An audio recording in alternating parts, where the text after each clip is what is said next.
Hey, welcome back to the channel, guys. Today we are going to continue and see upcoming figures in 2022 that you should definitely look out. The first figure that we're going to look at is Urza Scarlet from the anime series Fairy Tail. This particular figure is made by Orca Toys, and let me tell you something.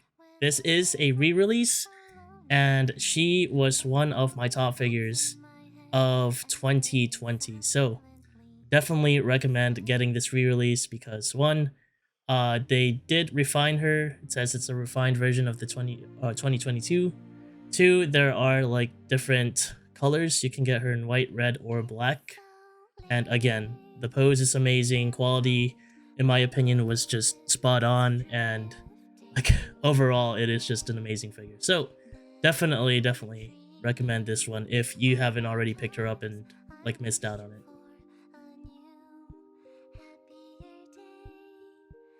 Alright, I know, another bunny figure, but this is the one of 02 from Darling in the Franxx by Freeing. This is a new rendition by them, a bare-legged version vice the original netted legging version that Freeing did back, I believe, in 2019, which is now at an astronomical value.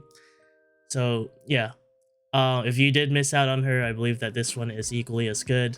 The face sculpt isn't the best because, you know, it's a quarter scale, less detailing, but if you did miss out on her, you have another chance to get her, and I believe this one is just as good, and white bunny suits I think are superior.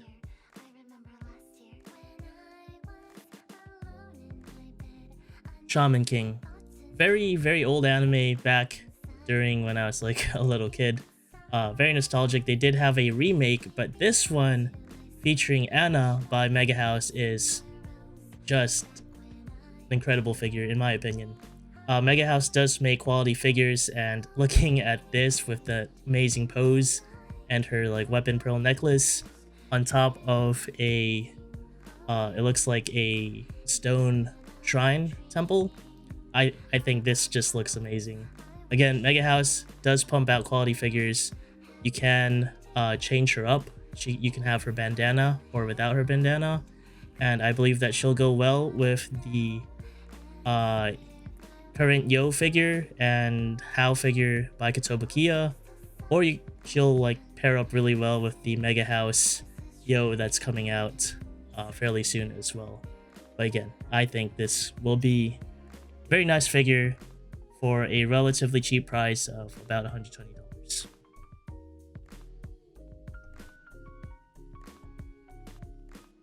Animester.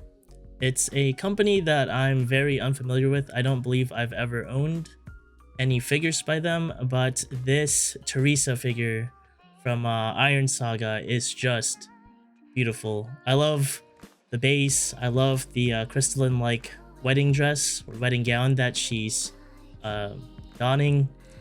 Her face sculpt looks beautiful. I love the transitions of the purples, of the darker purples down to the lighter purples, all the way down to her base. I think it's just extravagant. Plus, it is customizable where you can remove the veil if you so choose to. So that's definitely a plus for me. She is about 140, so she's not the cheapest, but if you do like Iron Saga and you do like quality looking figures, I do highly recommend maybe getting this figure.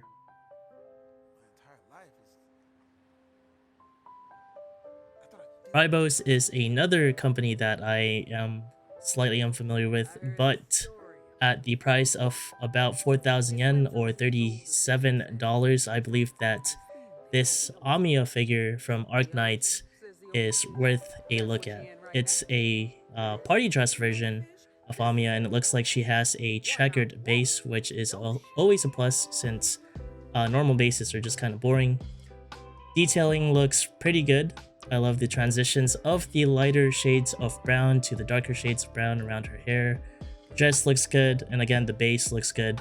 And for the price of about 4,000 yen, I definitely think this is worth the pickup.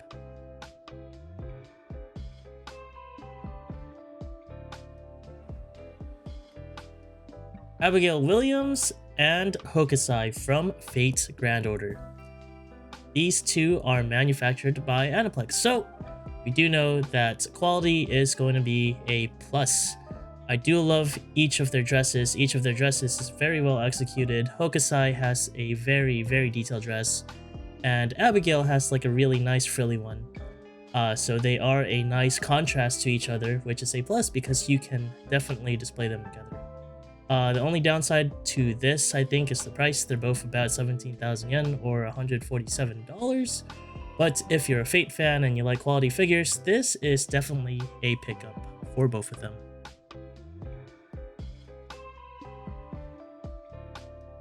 I don't collect My Little Pony figures at all, but these figures by Kotobukiya are definitely something to take a look at, especially if you are one of those collectors. This one is of Princess Celestia, My Little Pony by Kotobukiya. Again, I don't really like collect them, so I wouldn't really know what they look like, but we do know that Kotobukiya is a pretty decent brand with quality, and they are fairly cheap. And this one of Celestia, I guess, looks kind of cool with all the wavy hair and all the rainbows and stuff. The main aspect of why I do recommend this is because, again, aftermarket price for these figures explode. If we take a look at like Fluttershy over here, she started out at what, like 14,000 yen MSRP, and she's been selling for like $500 or $600. And that it's similar with all the other My Little Pony figures. So again, if you guys do like My Little Pony, this is definitely a pickup before it's too late.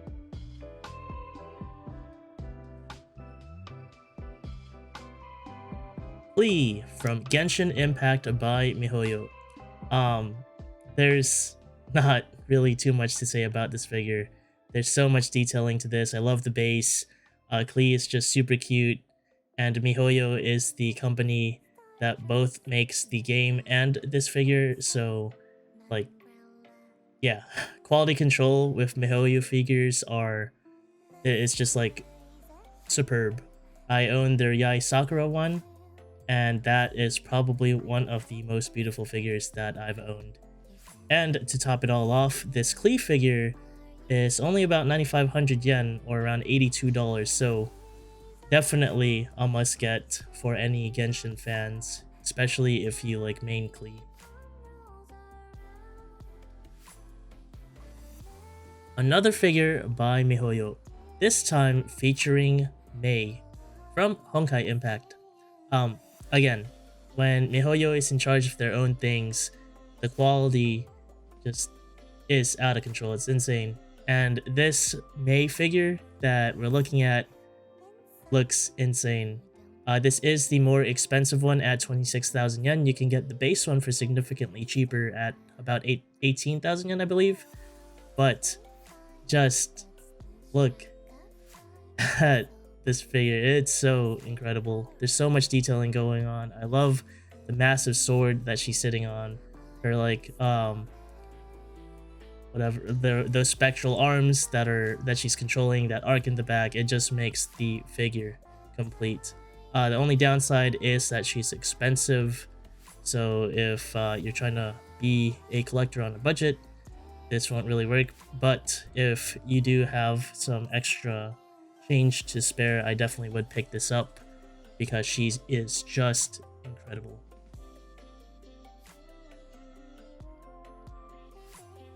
Another figure manufactured by its parent company. This one featuring Le Melon from the mobile game series Azure Lane, manufactured by Mimio. Just looking at the prototype pictures, this figure looks incredible. I love the gold highlights against the white dress and the gold cape and the hues of red all throughout. This one features her turrets and the torpedo tubes. This is slightly more expensive than the base one, but that is to be expected because of the add-ons. Overall, I think that this figure is going to be incredibly well detailed. I love the pose. It's very threatening. At the same time, it looks very innocent. It's just weird. It's an incredible figure to say the least. Definitely would recommend getting this if you're an Azur Lane fan.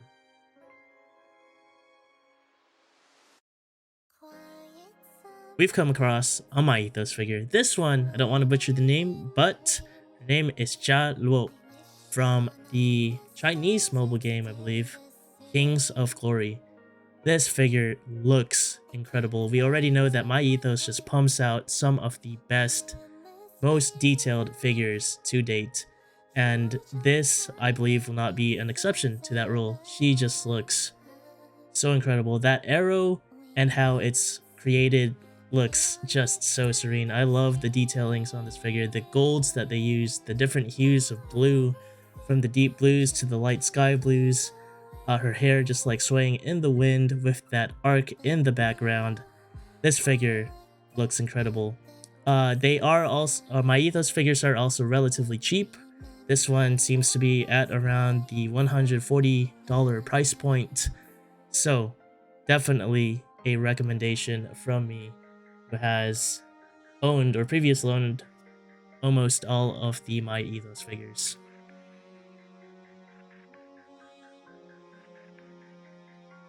Lapland, a character from the ever-popular mobile game series Arknights.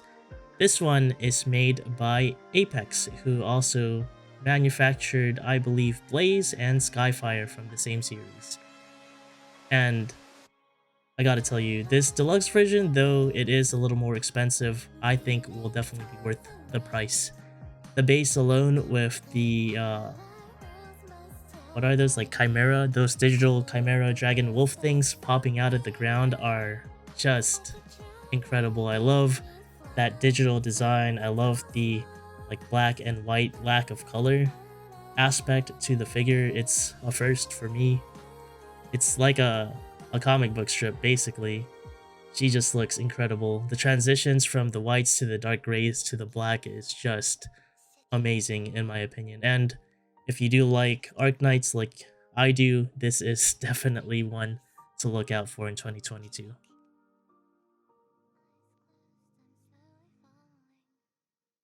Trucking along, we come across another MyEthos figure. This one is from a Chinese TV series featuring famous Chinese artworks, or I believe famous Chinese artworks. But yeah, this one is the National Treasure Cup of Eternal Solid Gold. MyEthos makes the best figures, in my opinion, and they have never disappointed me with any of their figures. This will not be an exception to that rule. Just looking at the prototype pictures, I can see how detailed this is. The gold hues, metallic gold paint that they've used, those pearls on her ornaments, it just looks incredible. I cannot recommend MyEthos enough. If you are a MyEthos collector like me, this is a must get, especially since she's not too expensive. She's about $150, and she is a nice contrast to the Silver Sachet figure that they've produced last year. Again, highly recommend this figure, highly recommend MyEthos. They are just an amazing company.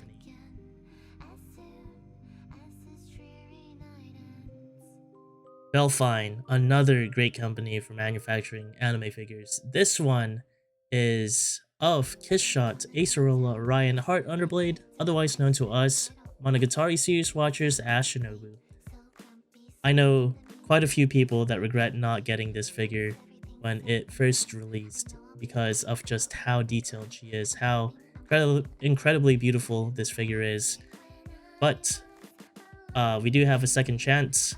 Having personally owned this figure, I do think she is just an incredible representation of an older Shinobu in her like vampire form. She just looks so incredibly well detailed, so beautiful. I love the face. The face makes the figure. She is just incredible. So if you did miss her last time, she will be up again. I don't know if pre-orders are still up, but on release you can check AmiAmi and attempt to get her because again, she is an incredible figure.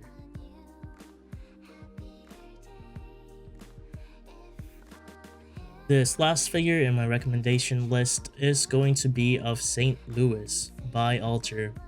I